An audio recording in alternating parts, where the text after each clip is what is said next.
everyone, and welcome to the General Hospital recap for December 19th. As always, don't forget to subscribe so you don't miss any of our videos or recaps. Also, be a beauty and hit that bell down below so you get notified every time we upload a new recap. But let's get right to it because we are right here, right now.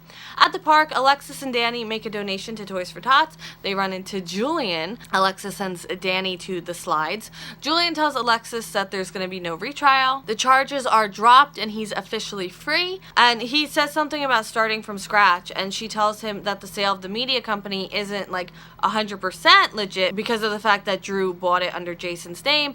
And Julian's like, no, I'm not going to challenge it because the deal was in good faith and he won't be pulled back into his old life either. They start to talk about David. He wants her to be happy. Is she happy? Hello, E. Alexis opts to leave the conversation then. She has a meeting at Charles Street. Julian talks to Danny to say goodbye and to talk about what he's asking for from Santa for Christmas. And Julian's like, well, I'm asking for something too, but I think it's a long shot. Yeah, because Santa can't make Alexis go back to you, Julian. Okay? Hello, E. Say hi. Say hi. Say, I'm a wiggly worm. I'm a wiggly worm. I'm the wiggliest worm. I'm the wiggliest worm in the world. Okay. At the gallery, Kiki and Griffin are there. They got Ava flowers. Griffin feels Julian being found guilty at a retrial will bring him and a lot of other people closure. And Ava's like, honey, yeah, about that. And we don't see it on our screen, but Griffin does not take the news of no retrial well, as you can imagine. And he's like, fine, cut out Olivia's crimes, but like not what he did to Duke. I mean, and honestly, that's like the sticking point here. Like, it's never gonna be okay what he did to Duke. Like, even for me, because I really liked him. And now Griffin's there, and I want them to get to know each other. But if this is the wedge that will ultimately separate Griffin and Ava, Kiki comes back, and Kiki gets a call from Dylan and leaves. Kiki is just in and out, in and out, in and out. Griffin doesn't want to make Ava choose, but Jordan's there now. Her and Ava talk about their time as friends. Jordan picks out a piece for Stella. It's a pair. Kiki had accidentally sold the other part of the pair separate, so Jordan can have this and Ava will even discount it because they used to be friends.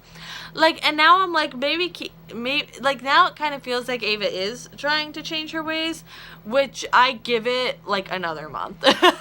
Elsewhere in the gallery, Kiki is now crying. Apparently Dylan isn't coming home for Christmas. Who could have seen that coming?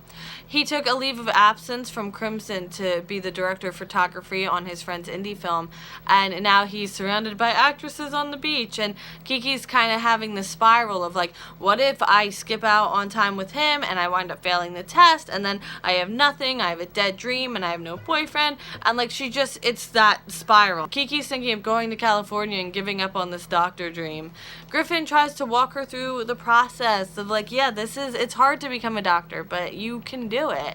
And you got to keep your eye on the prize, and she needs to try her best. And honestly, this is advice I'm taking to heart because I'm going to be working on a special project come next year. She just needs to try her best. He literally dries one of her tears, and Ava comes around the corner, and like she's looking at them. But like for a split second, I was like, it's just we know how insecure Ava can get. So I don't know if that was kind of like looking at them feeling a little threatened, or looking at them using what she says that Griffin could comfort Kiki better than she ever could. Kiki's gonna call Dylan and have a serious conversation, and then Julian comes in because fun. At Charlie's, Curtis and Stella are there catching up. She's moved into her new place. She's in the Charles Street district, but she doesn't feel her time there is going to last. Rich investors and gentrification, people being forced out by skyrocketing rents, and he's like, yeah, but that's not imminent right now. They then talk about Tommy, and Curtis tries to lighten the mood with a housewarming gift. It's a little statue. It reminds him of the trips that she would take him and Tommy on to the museum and like force them to appreciate art, and he's so grateful for that looking back because he really did like it, even though he was being like, you know, a kid about it. Then Jordan comes in. They're all sitting together now. Jordan congratulates Stella on her new home, and she got her something. Stella picks up the little statue. So this is the companion to what she already has. And she's like, oh, Curtis gave me almost the same one. They're different colors. Jordan says, oh, well, it was a set and it was accidentally sold separate. And Stella's like, well, I don't need to, so I'm going to return it and donate the money. At the PCPD, Obrecht comes to see Britt. Britt tells her about the deal to bring the police closer to Faison in exchange for a reduced sentence, and Obrecht tells her not to betray Cesar. Britt feels her mom isn't putting her first, and Obrecht says, if you lead the police to Faison, you'll be dead. He doesn't forgive betrayal. Britt says that she doesn't know where he is anyway, and Obrecht says that she would protect her against Cesar, so they'd both be in the firing line. Britt won't say anything. She, has nothing to say. She is excited about Nathan's baby, though, and Obrecht feels like part of the family because they invited her to the announcement, and she is really appreciative for that. Britt asks why she hasn't given him Victor's records, and Obrecht says that she's been working on it, and she wants to be a better grandmother than she was mother. At Naxie's, Frisco sent Maxie his medical records, and they're just waiting on Nathan's father's records. They're decorating the tree, and Nathan is suspicious that maybe Victor Cassadine isn't his father, because he never got any real confirmation. It was just kind of Obrecht going along with Victor saying, oh yes, this must be my son, and there were safety concerns at the time, so maybe that's what happened. And they may never know who his father is. But if not Victor Cassadine, then who? Who could be this person so bad that she's keeping it a secret? And then they kind of get distracted. And then Obrecht drops off medical records and she's gonna go because they're in the middle of something. At Sam Drew's place, Jason is at the door. He's here to see Drew. Drew's there, and apparently he invited Jason over. Drew went to see Andre, but he had already been transferred to a federal facility, but he was made aware that Jason saw Andre before he was transferred, and Jason tells him about the baseline map in the flash drive with Anna, but the ornament was misplaced, and now it's missing, and we don't think that's a coincidence. Alexis comes back with Danny. It's a full house now. Everything's good. Alexis leaves. Danny is intrigued by Jason. He recognizes him from pictures at Monica's, and Sam sends him into the kitchen. Jason says that he'll go now, and Drew's like, no, Danny needs to know you're his father. Drew, is that you? Or do we have a triplet situation here? They sit Danny down. Sam talks him through very easily. It's hard on Drew though. But him being his uncle, but he's always gonna love you. There's so many people who love him now. And Danny points to Jason and he goes, he loves me?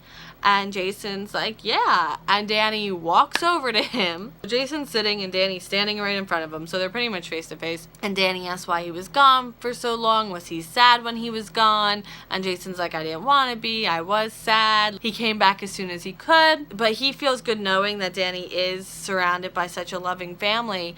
And it was a lot to figure out before they got to this step of telling him. And he'd like to get to know Danny when he's ready. And Danny goes, I'm ready. And Jason's like, you want to shake hands? And Danny's like, or you can hug me. And they hug and it's adorable. And it's just such a contrast between Jake's reaction and Danny's reaction. It really is. And I feel like Jason was definitely not expecting this reaction. And now end scene.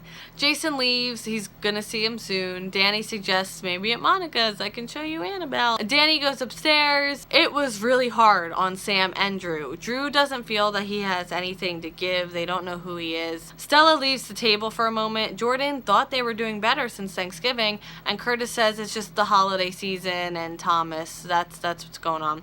Stella runs into Alexis. David gets brought up. Charles Street District gets brought up. Julian's at the gallery. Julian apparently has an issue with this juggling act that Ava's doing between Griffin and him. And Griffin's like, fine, talk to me then. Maxie and Nathan are looking through the file on Victor, and Nathan says that there's something wrong with these records. Sam tries to reassure Drew of their life, but Drew doesn't feel that he can ask her to choose him when they don't even know him.